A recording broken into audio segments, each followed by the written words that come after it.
Nesse segundo período, nós estamos tratando da bem-aventurança. Nós iniciamos de uma maneira bem superficial na semana passada,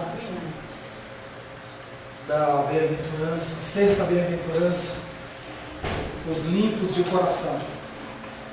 Tudo que nós temos feito aqui, eu estou tendo a oportunidade de passar para o pessoal lá de Braslândia, dentro de um curso de teologia, e nós já estamos na terceira bem-aventurança lá.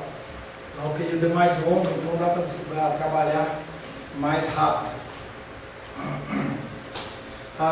Só dando uma breve resumo da semana passada, lembrando que nós estamos tratando da bem-aventurança dos livros de coração, e na semana passada nós apenas falamos das que antecederam.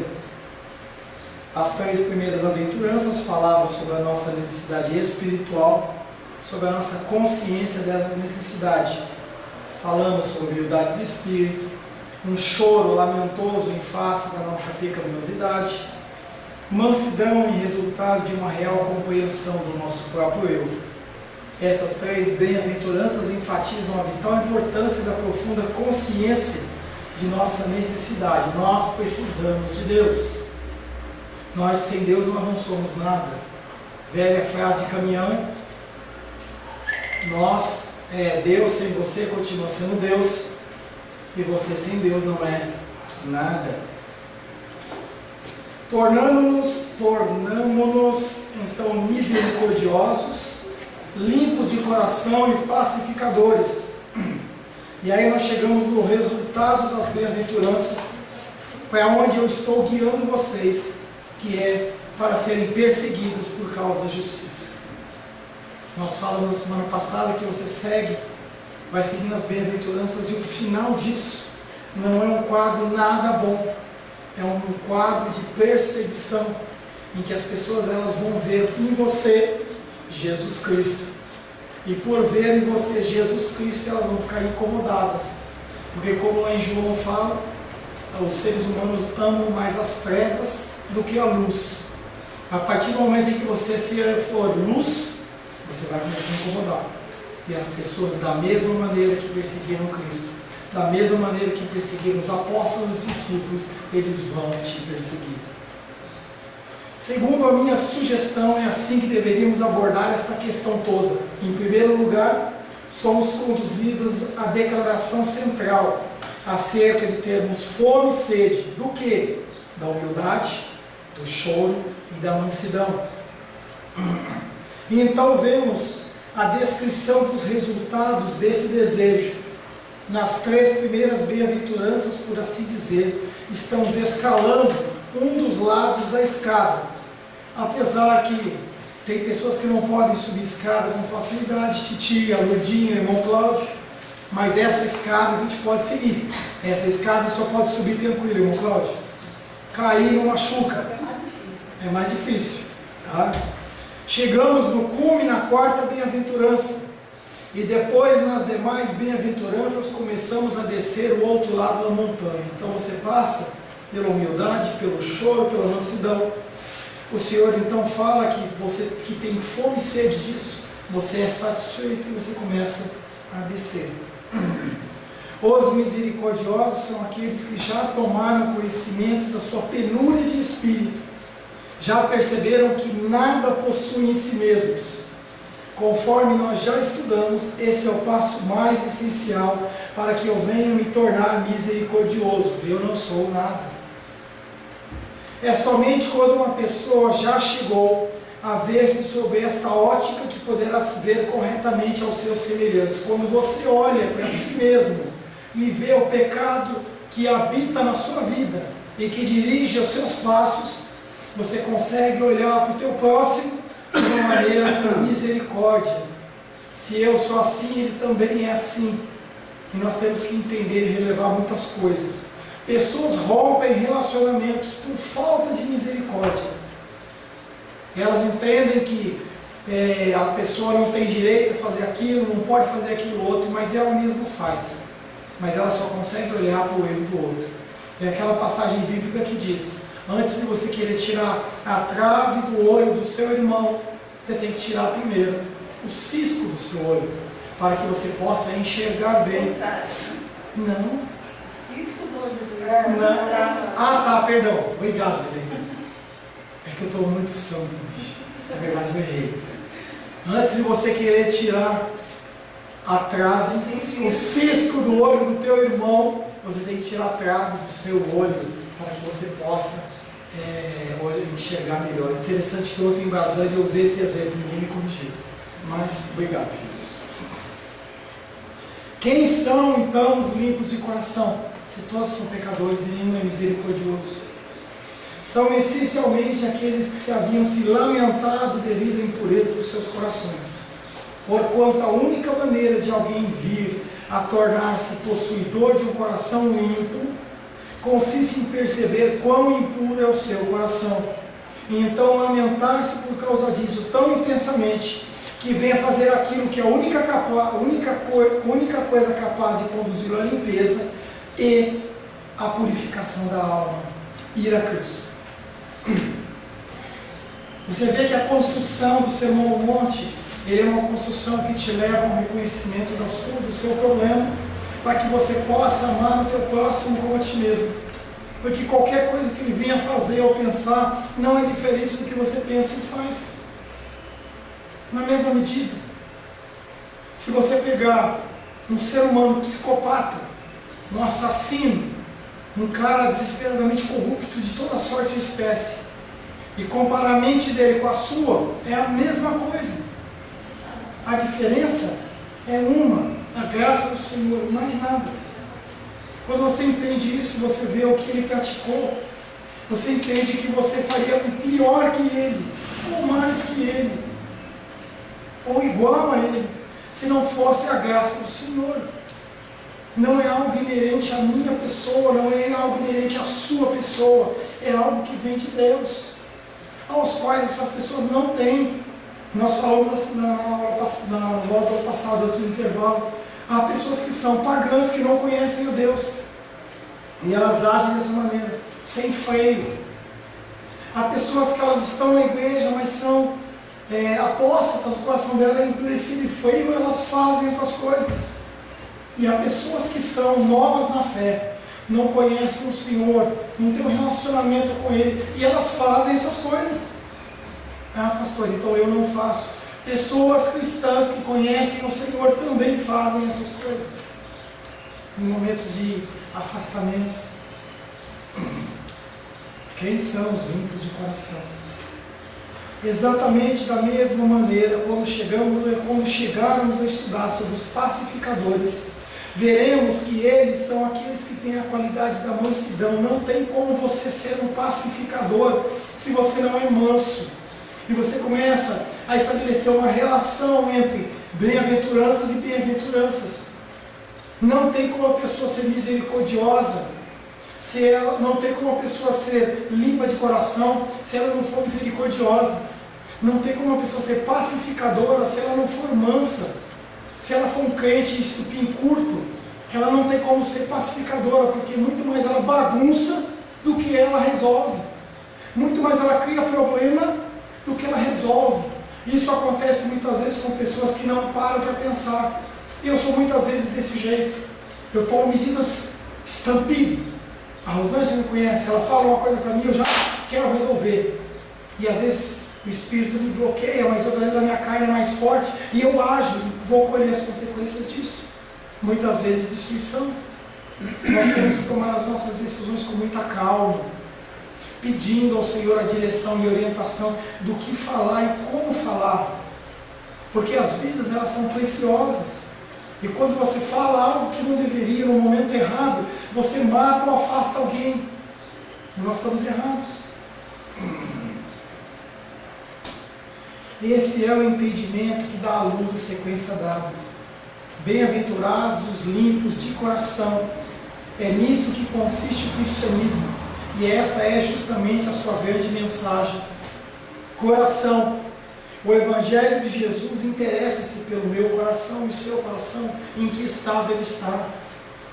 O seu comportamento, o seu jeito de agir e falar, ele está intimamente ligado ao seu coração, não o coração físico, mas o seu interior. Você pode dar inúmeros nomes para isso. Coração, alma, o que você quiser. Entendeu? Mas o seu proceder, ele vai do coração. Bem-aventurados os limpos de coração. Basta ler as narrativas dos evangelhos sobre a doutrina do nosso Senhor Jesus Cristo para se descobrir do princípio ao fim do que ele falava a respeito do coração. O Antigo Testamento também fala um monte do coração. Sem dúvida alguma, o nosso Senhor, ele falou bastante disso, em especial em relação aos fariseus, que eles tinham a lei como verdadeira, a lei como certa, mas eles não aplicavam ela com o coração.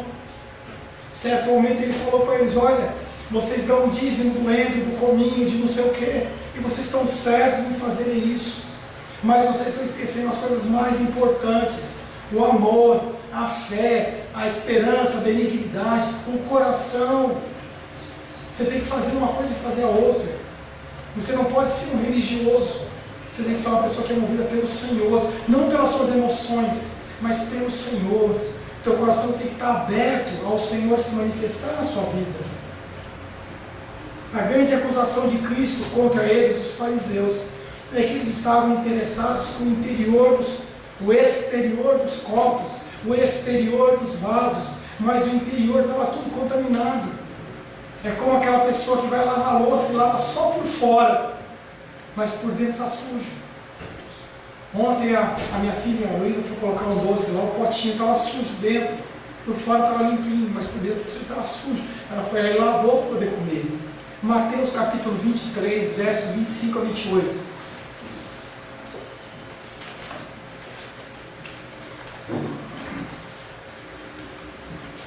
Mateus capítulo 23, versos 25 a 28. Ai de vós, escribas e fariseus, hipócritas, porque limpais o exterior do copo e do prato, mas estes por dentro estão cheios de rapina e intemperança. Fariseu cego, limpa primeiro o interior do copo, para que também o seu exterior fique limpo. Continua. É o 28.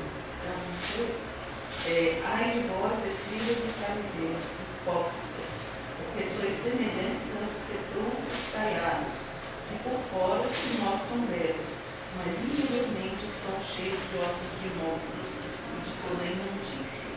Assim também vós exteriormente pareceis justos aos homens, mas por dentro estáis cheios de hipocrisias e de iniquidade. É isso que o Jesus Cristo ele estabelece duas comparações com os fariseus. As vestes deles eram lindas, vestes brancas, com uma série de detalhes. As pessoas, quando viam esses homens andando, eles reconheciam de longe, pareciam anjos vestidos. As roupas deles eram lindas e maravilhosas. E aí ele faz duas comparações. Escribas e fariseus, vocês são como um copo que por dentro está sujo e por fora está limpo. Vocês são como um túmulo lá no campo da esperança. Você vai lá e olha, túmulo bonito, por fora branquinho, alguns com flores, alguns com estátuas, alguns com mausoléu, mas por dentro morte, ossos, cheio de podridão. E o Senhor fala para eles: vocês por fora, vocês são muito bonitos. Dentro, o coração de vocês é um coração hipócrita, um coração que não tem amor nenhum. Vocês conseguem determinar sobre a vida das pessoas pesos que nem vocês conseguem carregar e nem querem carregar. Quando vistos externamente, os fariseus pareciam sem defeito, mas o interior deles estava repleto de cobiça. A ênfase do Senhor é que o coração ocupa um lugar central no seu ensino. Lucas capítulo 12, verso 34. Lucas capítulo 12, verso 34.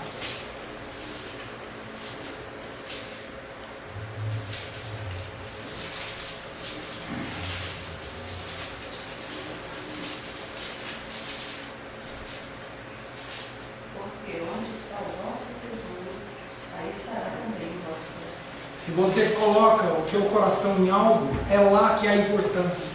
Se é num bem, um bem. Se é numa pessoa, se é num trabalho, num trabalho. Se é num ministério, num ministério. E o Senhor fala, onde teu coração está focado, é ali que é o seu reino. É ali que manda. Se o seu foco está no Senhor, o reino seu é do Senhor. Mas muitas vezes nós estabelecemos os nossos próprios reinos a partir dos nossos desejos, das nossas vontades e do nosso querer. Jesus frisou a importância do coração e não da cabeça. Ele não elogiou aqueles que são intelectuais. A fé cristã não é somente uma questão de doutrinas, de entendimento, de intelecto, mas antes é uma condição do coração.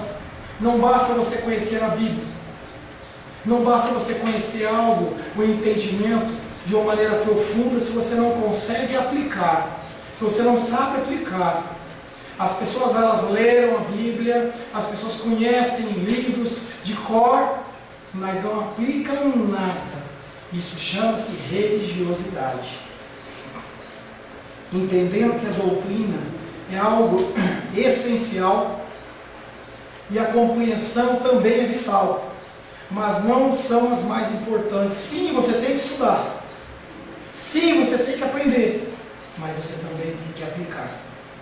Quando as pessoas demonstram mero interesse intelectual por essas questões, na maioria das vezes isso se transforma na igreja uma tremenda maldição. Pessoas que sabem muito da Bíblia e aplicam nada, ou se aplicam de uma maneira dura, aplicam de uma maneira que não edifica, que não engrandece, não faz ninguém crescer.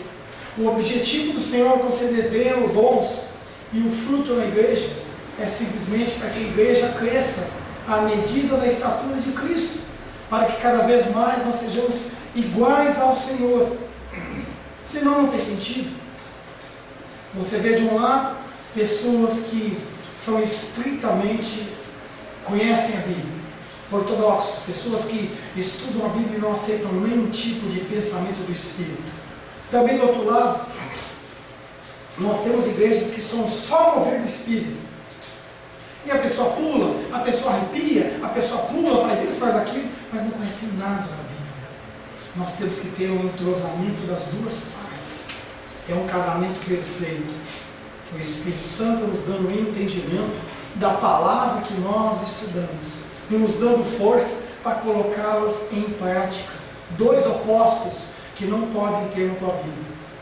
100% palavra e 0% Espírito, 100% Espírito e 0% palavra. Ora, tal fenômeno é aplicável não somente à doutrina e à teologia. É possível que alguém desenvolva um interesse puramente mecânico pela palavra de Deus, de forma a tornar-se um mero estudioso das Escrituras. Mas isso não significa que tudo vá bem com a pessoa. Pessoas conhecem a Bíblia de cabo a rabo. Tem um pastor que eu e Rosângela conhecemos há um tempo atrás, uns 8, 10 anos atrás, em que ele sabia todos os versículos de cor da Bíblia. Não sei como, mas ele sabia. Você chegava para ele e falava assim, Obadias capítulo 3, verso 2. Ele, nem sei se Obadias tem 3 capítulos, agora eu não lembro. Salmos 110, verso 5. Ele, maravilhoso. Eu gostaria de ter essa habilidade. Mas se aquele homem não colocar nada em prática, não vale nada. É muito mais importante você ler um versículo e ficar meditando nele e colocá-lo em prática, tentar colocar em prática, do que você acordar pela manhã e falar assim, vou ler 5 capítulos, vou ler 10 capítulos da Bíblia. Ufa, li! Não adiantou nada, sua cabeça está vazia, você não tem nada. Nosso Senhor deixou claro que não está em foco alguma questão essencialmente mental. Isso também está envolvido, mas há muito mais do que simplesmente isso. Uma vez mais, entretanto, por que Cristo pôs ênfase sobre o coração e não sobre aquilo que é apenas o comportamento e externalidades? Porque nós temos as causas e a consequência. Se você está com uma febre, não adianta simplesmente você tomar um antitérmico. A febre pode baixar, mas o problema continua em você. Você está com uma dor em algum órgão, você toma um medicamento, mesmo que seja uma situação crítica ou sem retorno, você toma um medicamento, aquela consequência dela, ela fica como que maquiada, mas a enfermidade continua no seu organismo. Passado o efeito daquele medicamento, a dor vai voltar, porque não foi tratada a causa. Quando você tem um contato com a palavra de Deus de maneira superficial, é isso que acontece na minha vida e na sua vida. De uma maneira superficial parece que está tudo certo, mas não está. Você continua por fora bonito e por dentro podre. Os fariseus, como você deve estar lembrado, sempre mostravam-se dispostos a reduzir a maneira de viver e a retidão a uma simples conduta de ética e de comportamento. Para eles era apenas um checklist, como aquele que quando você vai viajar você faz. Ah, vou viajar de carro, será que os pneus estão em ordem? Será que o óleo está no bom nível? Será que tem água no radiador? Ou se você vai viajar de algum outro meio, vou viajar para o exterior, eu separei meu passaporte, eu estou com a minha identidade, eu estou com meus documentos todos em ordem, eu vou viajar para um lugar, lá está frio, eu vou separar as roupas. O cristianismo é muito mais do que você fazer uma conferência de atos. Não, eu já li a Bíblia, já fiz isso, já fiz aquilo outro. É você agir segundo o teu coração, dirigido pelo Senhor. O Evangelho desvenda tudo que se oculta em nós. É por isso que as pessoas não querem o Evangelho. É por isso que eu falei para vocês que conforme você for andando no Sermão do Monte, aplicando na sua vida, as pessoas elas vão se afastar de você. Porque as pessoas amam mais as trevas do que a luz. Apenas as pessoas que são do Senhor vão se aproximar de você. O cristianismo pergunta: qual é o estado do coração? Que deve se entender por coração. Em relação ao uso bíblico geral do termo, o coração é tido como centro da personalidade, não é o cardíaco. Não indica meramente a sede dos afetos e das emoções. Essa bem-aventurança não é uma declaração que vise dizer que a fé cristã é algo emocional, porque nós já falamos que amor não é emoção. O Senhor ele nos convida, nos conclama a nós amarmos os nossos inimigos, e não tem como você amar o seu inimigo com o teu emocional. Você quer mais é que ele morra. Aquela pessoa que te prejudicou, aquela pessoa que te fez mal, que fala mal de você, você quer a distância dela. Você só pode amar uma pessoa dessa através do Senhor, através da decisão do Senhor. Não indica meramente a sede de afetos, do coração e das emoções. A nossa fé cristã ela não é essencialmente emocional, não é intelectual, não pertence ao campo da vontade. Nas Escrituras, a palavra coração envolve 3 conceitos. O coração é o centro do ser, da personalidade do indivíduo, e é igualmente a fonte de onde brota tudo o que você faz. Mateus capítulo 12, verso 35.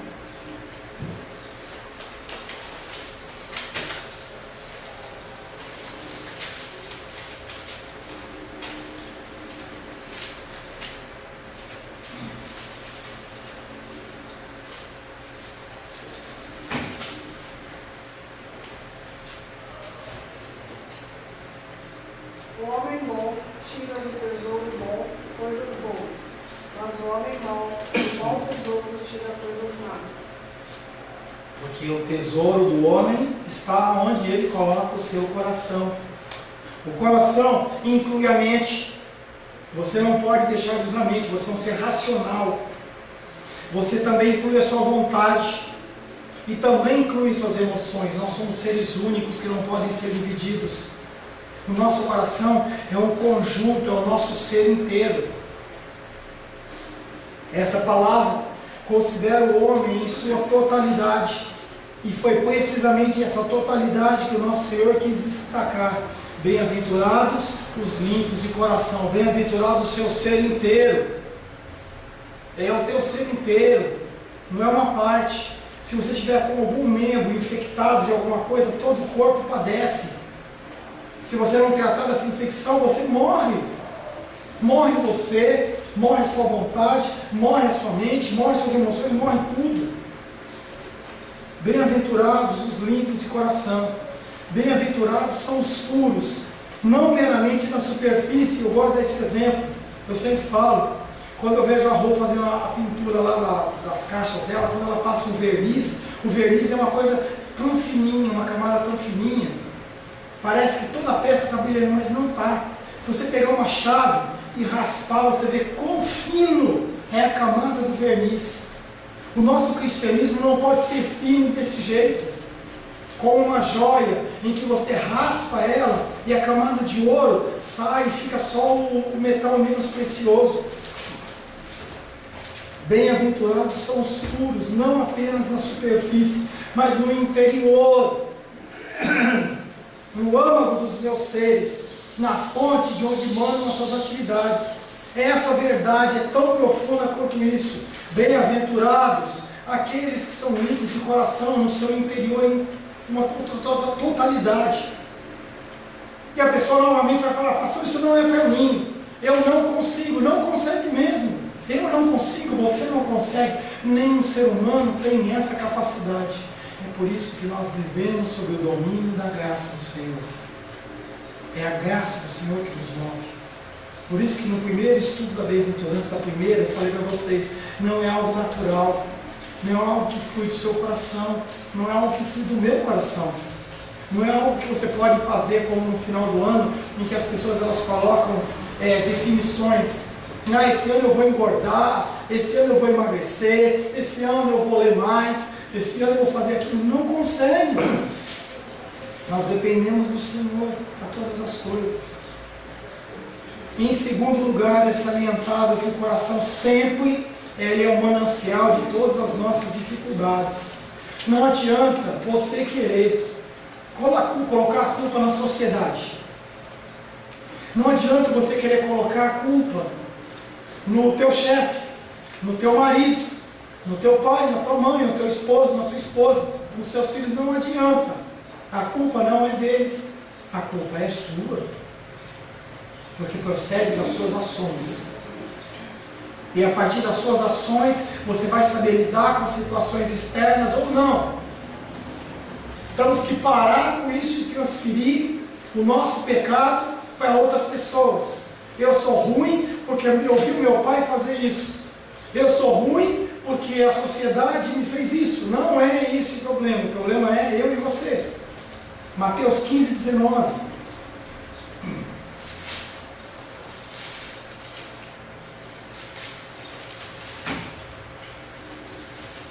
Porque do coração procedem maus desígnios, homicídios, adultérios, prostituição, furtos, falsos testemunhos, blasfêmias.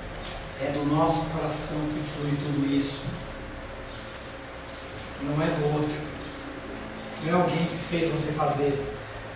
Pastor, mas você não sabe o que aquela pessoa fez comigo. Não sei, nem quero saber. Mas qual a sua reação em relação a isso? É o que vai demandar. Qual a sua reação? A terrível e trágica mentira que tem sido propagada durante os últimos 100 anos é a ideia que todas as dificuldades dos homens se devem ao seu meio ambiente e que para mudar o homem, tudo que se tem a fazer é modificar o seu meio ambiente. Mentira! Se encher de policial nas ruas, vai continuar tendo assassinato. Se todo mundo for estudar, vai continuar tendo desempregados, vai continuar tendo pessoas que não têm emprego. Tal ideia negligencia o fato de que foi o paraíso. O paraíso não tinha defeitos. O Senhor criou todas as coisas e disse que era bom. E mesmo assim o homem caiu. Não havia problema ali. Não havia falta de água, falta de luz, não havia falta de nada. Mesmo assim o homem caiu. Não adianta você colocar a culpa nos outros. A culpa é sua. O primeiro erro foi cometido lá no Jardim do Éden, em meio a um meio ambiente perfeito. E por essa razão, recolocar o homem em um ambiente perfeito não soluciona os seus problemas. Se eu encher você de dinheiro, se eu encher você de saúde, você vai continuar com o mesmo coração. Se houvesse isso, não há. Quando você olha nas igrejas, as pessoas que vão atrás desesperadamente por finanças, desesperadamente por isso, por aquilo outro, muitos recebem e continuam do mesmo jeito, indo nas mesmas campanhas, buscando as mesmas coisas, porque o problema deles é o coração. E a única coisa que pode tratar o coração chama-se Palavra de Deus. Psicologia não trata o coração. Psiquiatria não trata o coração. Palavras de conforto ao seu coração não tratam ele. Apenas a Palavra de Deus. É dentro do coração que procedem todas as nossas iniquidades. Consideremos qualquer problema na vida, qualquer coisa que produza miséria, descobramos a sua causa e sempre verifiquemos que tudo provém do coração, de uma maneira ou de outra, de algum desejo indigno de alguém, em algum indivíduo, em algum grupo, em alguma nação. Tudo procede do meu coração, do seu coração, do coração humano. Vale dizer, antes, Jeremias 17:9.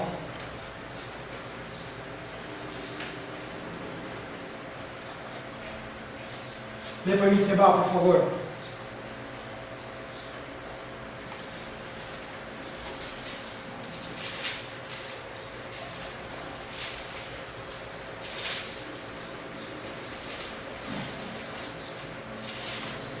Jeremias 17:9.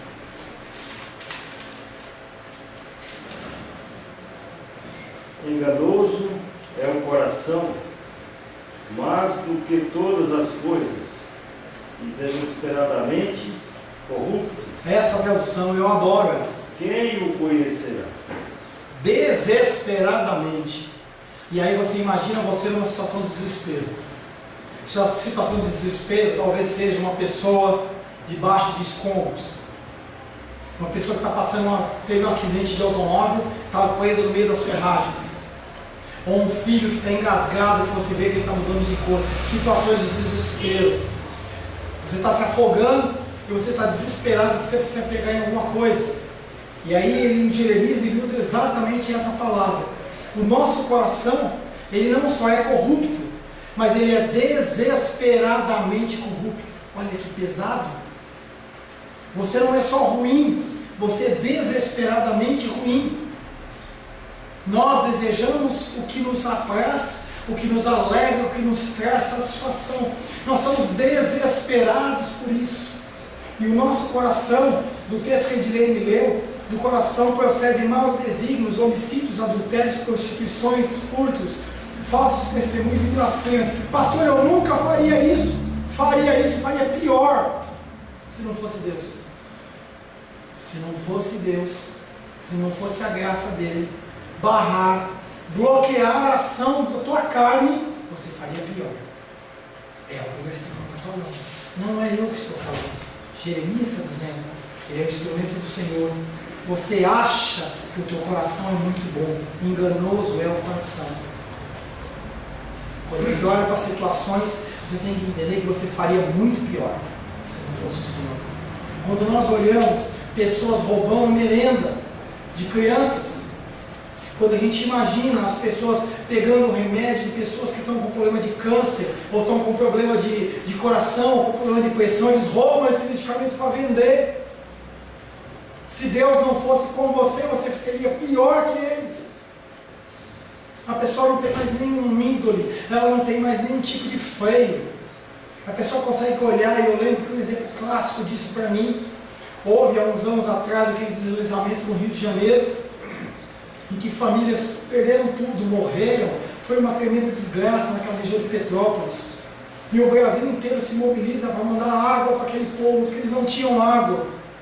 E um grupo de pessoas pegava essa água, interceptava e fazia uma banca para vender. Pessoas com sede, morrendo de sede. Tinham acabado de perder seus entes queridos, perder seus bens, tudo. E a pessoa continuava pensando em levar uma vantagem nisso. E a água, se ela é uma água que custa R$5, o galão nosso custa R$7, a pessoa vendia por 20. Lei da oferta e da procura. Enganoso é o coração, mais do que todas as coisas, e desesperadamente corrupto. Quem me conhecerá? Fala, querido. Você está falando assim, né, que a gente não faz coisas piores, porque Deus está... Única e exclusivamente por causa disso. Então, e pessoas não crentes, inclusive até ateus. Mesmo crentes. Pois é, não, mas eu estou querendo alcançar essas pessoas que não fazem. Eu já sei até a resposta que você vai me perguntar, pode continuar. Eles estão, porque Deus está com eles. Eles estão fazendo por motivação de outras coisas, porque o coração deles também é enganoso. Quando você pega uma doutrina espírita, por exemplo, ele faz aquilo, ele faz a caridade, porque ele sabe que se ele fizer a caridade na outra vida, dentro da doutrina deles, eles vão voltar melhor. Só por causa disso. Interesse. Diz que não creem em Deus. Eles não fazem isso. Então, é porque Deus também está com eles? Não está com eles, usa eles como instrumento, como usa Satanás. Satanás muitas vezes é um instrumento de Deus. É uma ferramenta de Deus para executar juízo em situação A, situação B, situação D, independente. O Senhor não está com eles. Ele utiliza eles como instrumento, porque tudo é dele. E ele faz o que apraz, sejam pessoas rebeldes ou não rebeldes. E ele utiliza inclusive pessoas que não são de Deus. Sexta-feira, ou sábado, acho que sexta-feira, eu estava procurando um filme no Netflix e eu vi uma chamada, Os Soldados de Capacete Branco, eu não sabia o que era aquilo. E eu não assisti. Mas ontem eu estava em aula e um aluno disse que assistiu, e ele estava contando, que fala de um grupo de soldados dentro do grupo sírio, lá que está tendo aquela guerra, em que é bombardeio dos Estados Unidos, é um bombardeio da União Soviética, da Rússia, e acaba sendo um conflito não dos sírios, mas acaba sendo um conflito dos Estados Unidos com a Rússia. E aqueles povos lá, eles estavam com armas nas mãos, e eles chegaram uma hora e falaram assim: basta, não vamos mais matar ninguém, seja partidário do governo, seja não. E eles foram identificados com capacetes brancos, que independente do que ele encontrasse, eles faziam para ajudar. Se era dos Estados Unidos, eles ajudavam. Se era da Rússia, eles ajudavam. Se eram do governo, eles ajudavam. Por que essas pessoas fazem isso? Porque Deus está utilizando eles como instrumento de graça deles no meio daquela desgraceira toda. Chama-se graça comum. A chuva de Deus, ela cai sobre salvos e não salvos. É algo que Deus ele implanta no mundo, para que o mundo não se desespere, não se destrua totalmente, para que líderes que têm o poder de apertar um botão e acabar com a terceira guerra mundial no mundo, não o fazem, porque o Senhor ele controla a iniquidade para que ela não chegue em níveis tais que não haja retorno, não haja retrocesso. Então sim, a gente vê pessoas que não acreditam em Deus e que agem de uma maneira boa, e o Senhor faz com que as pessoas ajam daquela maneira, para trazer alento e conforto para aqueles que são menos afortunados. Que a gente ora na quarta-feira, prostitutas, homossexuais, presidiários, pessoas de rua, viúvas, pessoas que precisam de um alento. Alento esse que a igreja não está dando. E o Senhor ele utiliza, porque a ferramenta que ele usa não importa. O plano dele não pode ser frustrado. Amém? Senhor, em nome de Jesus, queremos glorificar o Senhor pelas nossas vidas. Queremos agradecer ao Senhor porque nós podemos estar na tua casa aprendendo dos teus ensinamentos e dos teus desígnios. Sabemos que não somos, Pai, dignos disso, mas o Senhor continua derramando da tua graça e da sua misericórdia. Limpa-nos o nosso coração, Pai, para que nós venhamos a ser pessoas, Pai querido, que espelhem o teu amor, a tua graça e a tua misericórdia. Que nós possamos ser conformados ao teu querer e à tua vontade, Pai. Em nome de Jesus. Amém. Aleluia.